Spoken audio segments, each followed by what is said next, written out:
میں خاک نشیں میری جاگیر مسلح مسرور نواز کہہ رہا ہے میں خاک نشیں میری جاگیر مسلح شاہوں کو سلامی میرے مسلک میں نہیں ہے مرشد زادہ سے ملتمس ہوں حضرت ان کے گرجنے کے دن ہیں ان کو گرجنے دیجئے کیونکہ جو گرجتے ہیں وہ برستے نہیں ہیں ان کے گرجنے کے دن ہیں ان کو گرجنے دیجئے جب بات برسنے پہ آئی ہم اپنا حق ادا کریں گے آپ حق ادا کریں گے نہیں دیں گے مسرور نواز کا ساتھ دیں گے نہیں دیں گے آپ کی طرف سے اور اپنی طرف سے ان کے لیے اتنا کہوں گا ادھے پگڑیاں ہیں چٹے کپڑے ہیں خوشبخت نصیب کھلوتن سارے حق پرست وفاد کی دے جمع گھیر قریب کھلوتن اللہ باز مرواندے چڑیاں تو لگے چکر عجیب کھلوتن مرشد زادہ کان لگن دے بارے سوچے بینا تیرے نال غریب کھلوتن نعروں کی گونج میں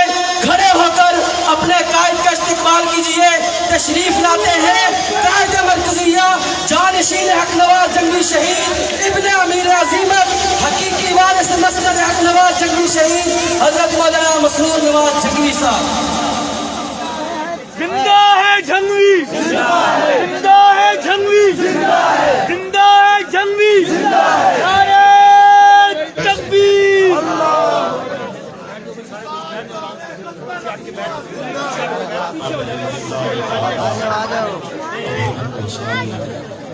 ولينا للصلاة للإنسانية والصلاة والسلام على أفضل الرسل محمد وآله المصليا محمد وآله مصليا في قلبة الصلوات مجليا ومصليا أما بعد فأعوذ بالله من الشيطان الرجيم بسم الله الرحمن الرحيم محمد رسول الله والذين معه أشداء على الكفار رحماء بينهم قال النبي صلى الله عليه وسلم أصحابي كالنجوم فبأيهم اقتديتم اهتديتم أو كما قال صدق الله وصدق رسوله النبي الكريم درود پاک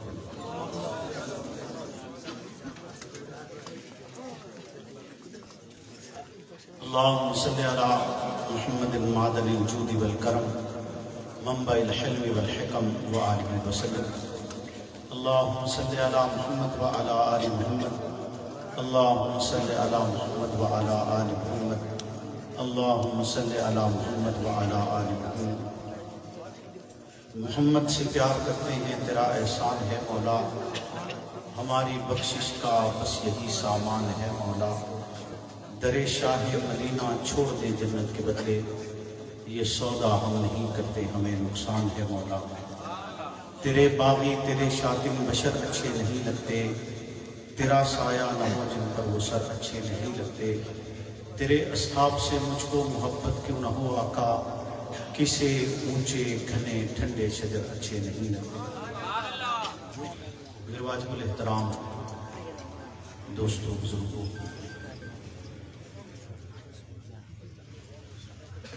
صدر جلسہ حضرت قبلہ مفتی سعید ارشد الحسینی دامت برکاتہ العالیہ حضرت علامہ غلام یاسین صاحب صدر رابطہ کمیٹی پنجاب محترم شیخ حمزہ صاحب مفتی حسن صاحب مفتی عبدالرحمن سیٹھی صاحب قاضی صلاح الدین صاحب دیگر تمام معززین علماء کرام آج کی یہ پروقار تقریب جو کہ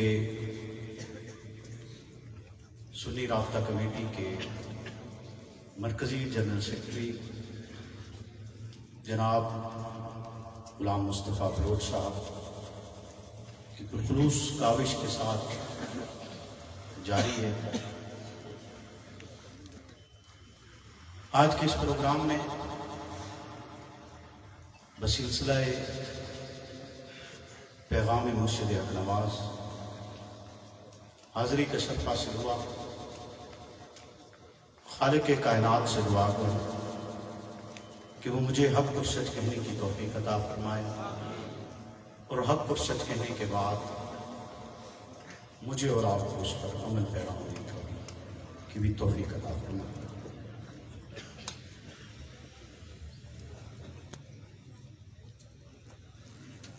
قیامت کا دن بڑا کٹھن دن ہے، اور اس دن کے بعد ایک میدان سجے گا جس میدان کو حشر کا میدان کہا جاتا ہے۔ جیسے حضرت قبلہ مفتی صاحب فرما رہے تھے کہ جو یہاں بیٹھے ہیں لکھ بھی رہے ہیں، اور اس کی انکوائری بھی بڑی سخت ہوگی، حساب کتاب بھی بڑا سخت ہوگا، یقیناً وہ دن بڑا کٹھن ہے، بڑا مشکل ہے، اور اس دن تمام امتیں اپنے واقعات اپنے علماء سے پہلے بھی سن رکھے ہوں گے، اور علماء حضرات موجود بھی ہیں، یقیناً آپ حضرات کو حشر کا میدان ویسے تو بتانے کی ضرورت نہیں ہے،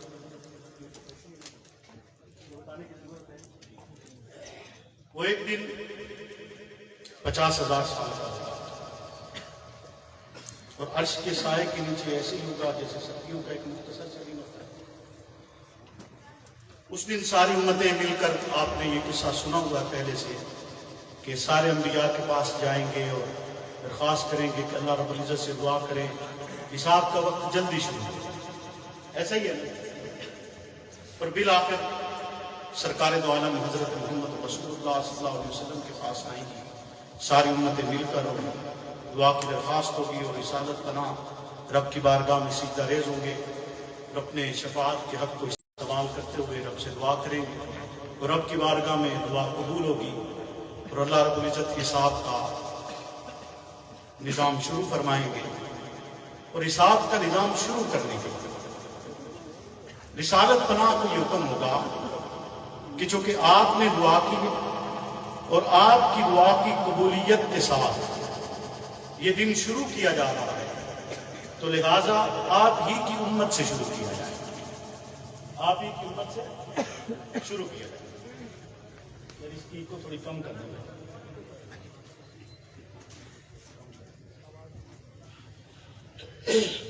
حساب بولے نا، کہاں سے شروع ہوگا؟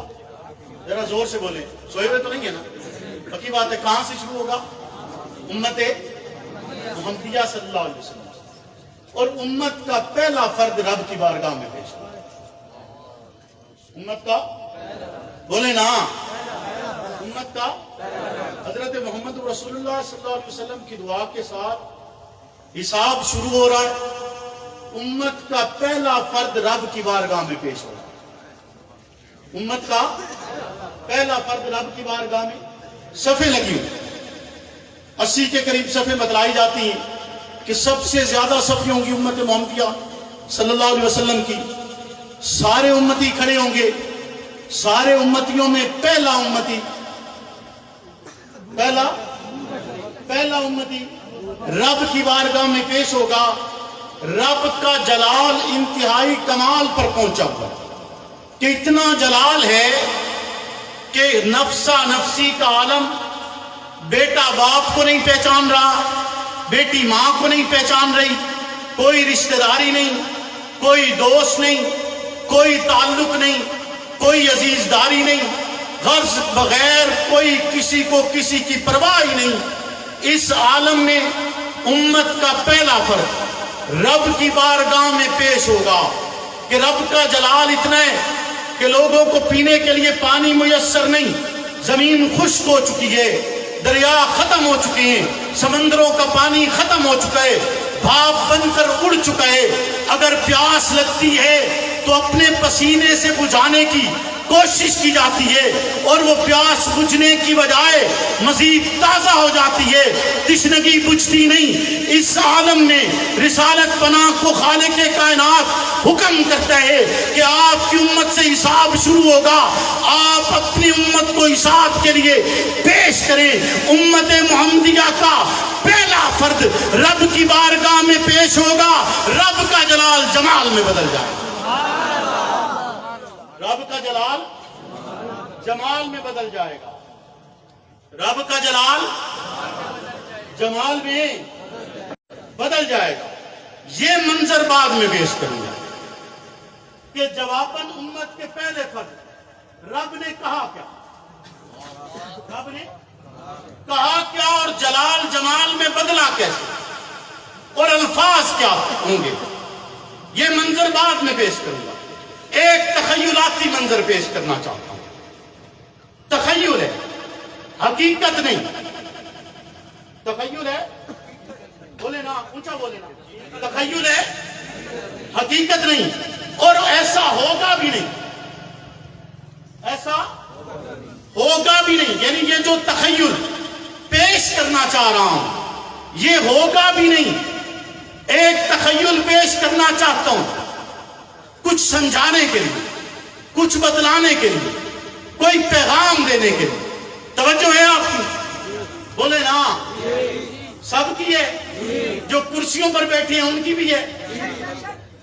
پکی بات ہے. کرسیوں پر بیٹھنے والے ذرا مشکل بولتے ہیں نا، ایسے ہی ہے نا.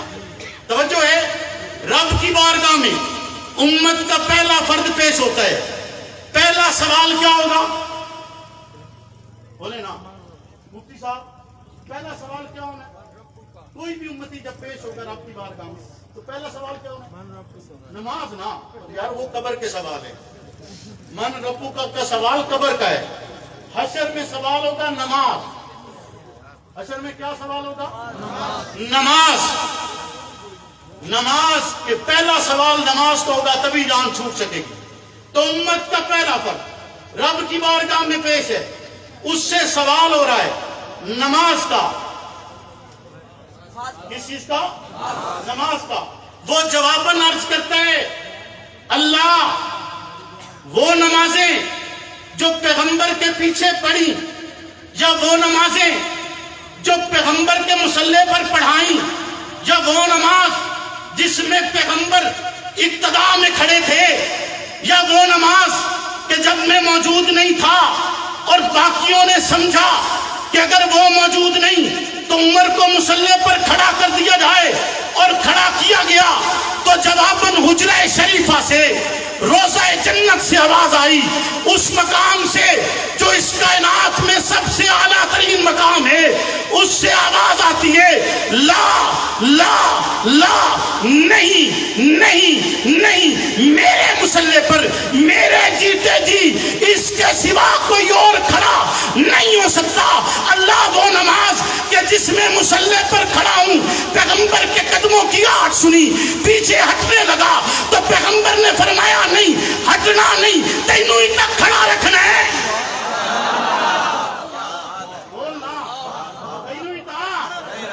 تینوں ہی تک کھڑا رکھنا ہے.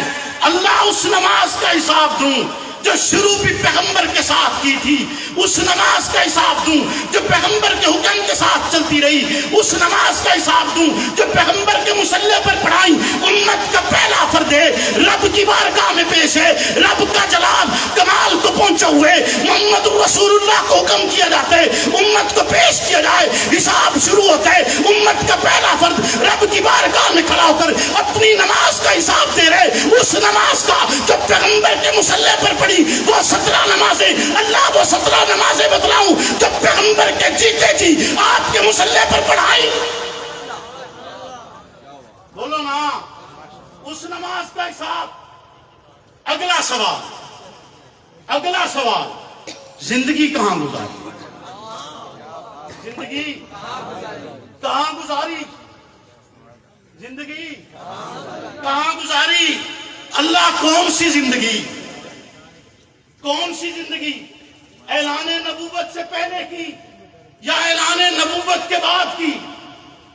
اللہ وہ زندگی کہ جو اعلان نبوت سے پہلے تھی، وہ بھی محمد رسول اللہ کی دوستی میں، وہ بھی آپ کے تعلق اور ساتھ میں، یا وہ زندگی کہ جب ابھی پیغمبر نے اعلان نہیں کیا، یہ نہیں کہا کہ اللہ ایک ہے وحدہ لا شریک ہے اور میں اللہ کا رسول ہوں، ابھی آپ نے اعلان نہیں کیا اور راہ بتلاتے ابو بکر جو یہ تیرے ہمراہ ہے، یہ وقت کا نبی ہے جو تیرے ہمراہ ہے، یہ آخری پیغمبر ہے جو تیرے ہمراہ ہے، یہ آخری رسول ہے جو تیرے ہمراہ ہے۔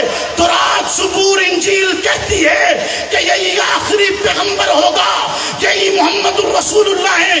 وہی نشانیاں جو آخری پیغمبر کی ہیں اس میں پائی جاتی ہیں۔ اللہ وہ زندگی کہ جب راہب بتلا رہا تھا ابو بکر ایمان لا رہا تھا، جب راہب نشانیاں بتلا رہا تھا ابو بکر تصدیق کر رہا تھا۔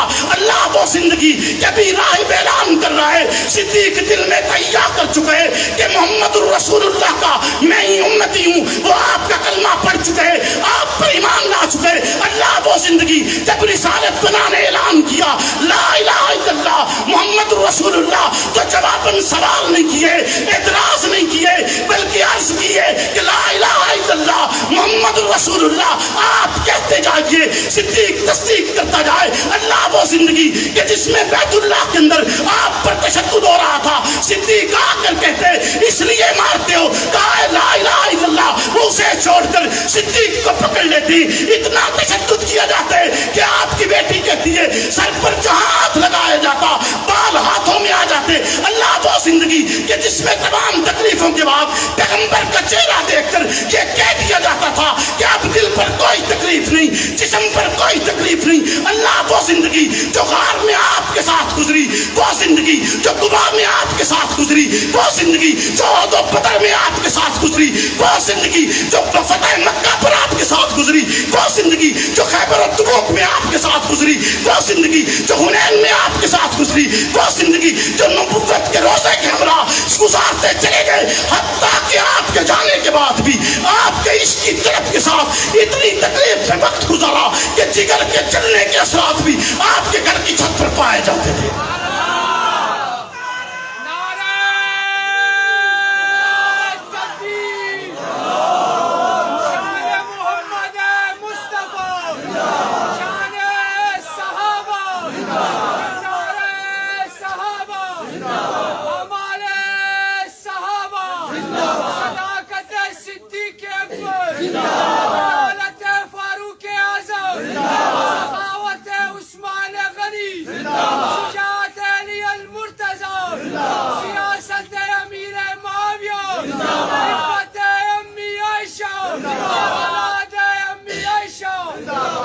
امت کا پہلا، بولو نا، امت کا پہلا فرد رب کی بارگاہ میں پیش، حساب کتاب ہو رہا ہے، حساب کتاب۔ دوبارہ آپ سے کہہ رہا ہوں کہ یہ تخیل ہے، ہوگا نہیں، بولو نا، تخیل ہے، ہوگا نہیں۔ یہ بات یاد رکھنی ہے کہ یہ تخیل پیش کر رہا ہوں، ہوگا نہیں، کیونکہ جنت میں جانے سے پہلے سوال ہے، جنت میں جانے کے بعد نہیں۔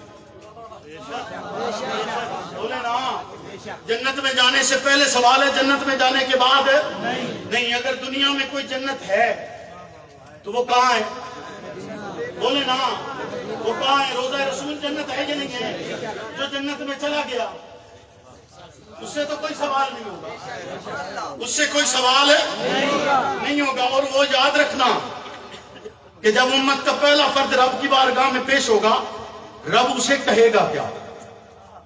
رب کہے گا کیا؟ یہ بعد میں بتاؤں گا، توجہ ہے آپ کی؟ بولے نا، امت کا پہلا فرد رب کی بارگاہ میں پیش ہے، حساب کتاب، نماز پوچھ لی گئی، بولے نا، زندگی پوچھ لی گئی۔ اگلا سوال ہوگا مال کہاں خرچ کیا؟ مال کہاں خرچ کیا؟ کدھر لگایا؟ دولت کہاں لٹائی؟ دولت کہاں لٹائی؟ کس کے قدموں میں یہ دولت لٹائی گئی؟ کہاں خرچ کی؟ کوٹھیاں بنائی، بنگلے بنائے، گھر بنائے، مال و اسباب اکٹھا کیے، اولاد کے لیے جمع پونجی چھوڑی، کیا کیا؟ امت کا پہلا فرق حساب ہو رہا ہے، مال کہاں خرچ کیا؟ مال کہاں خرچ کیا؟ بتلائیے کہ مال خرچ کہاں کیا؟ امت کا پہلا فرد رب کی بارگاہ میں، اور وہ فرد کوئی عام فرد نہیں ہے، وہ اتنا بڑا تاجر کہ مکہ کے لوگ کہتے تھے کہ اگر کسی کے پاس قارون کا خزانہ ہے تو وہ ابو بکر کے پاس ہے. اتنی دولت معمولی نہیں، بے شمار دولتوں کا مالک کہ جس نے اس زمانے میں اسلام پر 4 کروڑ خرچ کیے. اتنی بڑی دولت کا مالک عام فرد نہیں ہے. اتنی دولت خرچ کیے، رب کی بارگاہ میں پیش ہے، حساب ہو رہا. بولو نا، نہیں پہنچے. بولو نا، یہ میرے تو تیرے تو پوچھنا پہ گیا نا حساب دا. لگ پتے جا سن، کیوں جی لگ پتے جا سن کہ نہیں جا سن. لیکن اگر تخیل بھی کر لے جو ہونا نہیں، لیکن تخیل بھی کر تو صدیق تو ہر حساب میں کھڑا ہے. صدیق تو ہر حساب میں، بولیے نا، ہر حساب میں کھڑا ہے یا نہیں ہے؟ کھڑا ہے نا. حساب ہو رہا. کہاں خرچ کیا؟ کہاں؟ وہ مال جو قارون کے خزانے جتنا تھا. اور جب اس دنیا سے رخصت ہوئے تو کہا کہ نئے کپڑے کسی بوڑھی بیوہ کے کام آ جائیں گے، مجھے پرانے کپڑوں میں دفنا دینا، نیا لباس نقد سے بتن کرنا. وہ مال کہ جب ہجرت پر گئے، باپ گھر میں آیا، آ کر پوچھا اسما بتلائیے عبداللہ نے پیچھے کیا چھوڑا ہے؟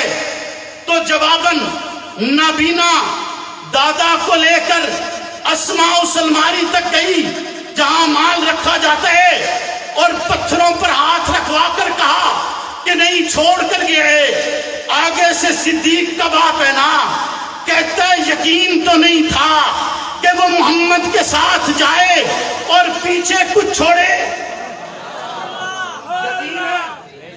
نہیں تھا. باپ مسلمان نہیں لیکن بیٹے کی الفت جانتا ہے، بیٹے کی محبت جانتا ہے، بیٹے کا پیار جانتا ہے کہ وہ محمد رسول اللہ کے ہمراہ جائے. اور ایسے سفر میں کہ جس میں زندگی کا کوئی بھروسہ نہیں، کہیں کسی راہ میں محمد کی راہ پر لٹا دیا جائے، محمد کی راہ پر قربان کر دیا جائے. وہ اس سفر پر جا رہا ہے جسے یہ سمجھا گیا کہ یہ ابدی سفر ہے. کسی مقام پر، کسی کونے میں کوئی وڈیرا، کوئی جاگیردار، کوئی سرمایہ دار، کوئی کافر، کوئی مرتد حملہ آور ہو کر ہو سکتا ہے کہ جان لے لے. ایسے سفر پر روانہ، لیکن بچوں کے لیے چھوڑا کچھ نہیں. بچوں کے لیے چھوڑا کچھ نہیں. کیوں نہیں چھوڑا؟ اس لیے کہ اگر پیغمبر کو مال کی ضرورت پیش آئے تب حاضر، جان کی ضرورت پیش آئے تب حاضر. نہیں چھوڑا، چلے گئے. اللہ وہ مال کہ جب پیغمبر نے حکم کیا، توجہ ہے میری بات کی طرف کہ نہیں؟ رب کی بارگاہ میں کون پیش ہے؟ اونچا بولے نا، اونچا اونچا اونچا. ابھی ابو بکر نہیں کہنا، ابھی کہنا ہے امت کا پہلا فرد. امت کا پہلا فرد. رب کی بارگاہ میں کون پیش ہے؟ پہلا فرد. اور حساب ہو رہا ہے، اس سے حساب ہو رہا ہے. پوچھا کیا جا رہا ہے؟ مال کہاں خرچ کیا؟ مال کہاں خرچ کیا؟ اللہ وہ مال کہ پیغمبر نے حکم کیا. آج اسلام کو ضرورت ہے جو کچھ لا سکتے ہو لاؤ، جو کچھ لا سکتے ہو لاؤ. امت کے دوسرے فرد نے سوچا آج میرا نمبر پہلا ہے، آج میرا نمبر ہے پہلا ہے. کیوں؟ مال میرے پاس زیادہ ہے، دولت میرے پاس زیادہ ہے، میں تجارت بھی کرتا ہوں. امت کا پہلا فرد تو ہر وقت محمد کی بارگاہ میں رہتا ہے. اس کے پاس تو اب کچھ نہیں، وہ آئے گا تو اس کے پاس کچھ نہیں ہوگا. آج میں مال کا ڈھیر لگا دوں گا، آج میرا نمبر پہلا آتا ہی آتا ہے. اور اس نے کئی مرتبہ یہ کہا کہ مجھے غار کی 3 راتوں میں سے ایک رات عطا کر دے، میری زندگی کی ساری نیکیاں لے لے. اس کی زندگی کی نیکیاں اتنی ہیں، امت کے دوسرے فرد کی زندگی کی نیکیاں اتنی ہیں جتنے آسمان پر چمکتے ہوئے ستارے، جتنے آسمان پر چمکتے ہوئے. اتنی نیکیوں کا مالک کہتے ہیں غار کی ایک رات دے دے، لیکن امت کا پہلا فرد کہتے ہیں کہ نہیں، وہی راتیں تو میرا اثاثہ ہیں، وہی راتیں تو میرا، بولیے نا، وہی راتیں تو میرا اثاثہ ہیں۔ مال کے ڈھیر لگ گئے، مال کے، زور سے بولے نا، مال کے ڈھیر۔ امت کا دوسرا فرد کیا کہتا ہے کہ آج پہلا نمبر، آج پہلا نمبر، بولے نا پہلا نمبر بنتا ہے نا مال جو زیادہ ہے، ایسا ہے یا نہیں ہے؟ آ کر دیکھا، ایک طرف پہلے نمبر والے کا ڈھیر، ایک طرف دوسرے نمبر والے کا ڈھیر۔ پہلے نمبر والے کے ڈھیر میں چٹائی ہے، سوئی ہے، دھاگا ہے، بولو نا، چٹائی ہے، سوئی ہے، دھاگا ہے۔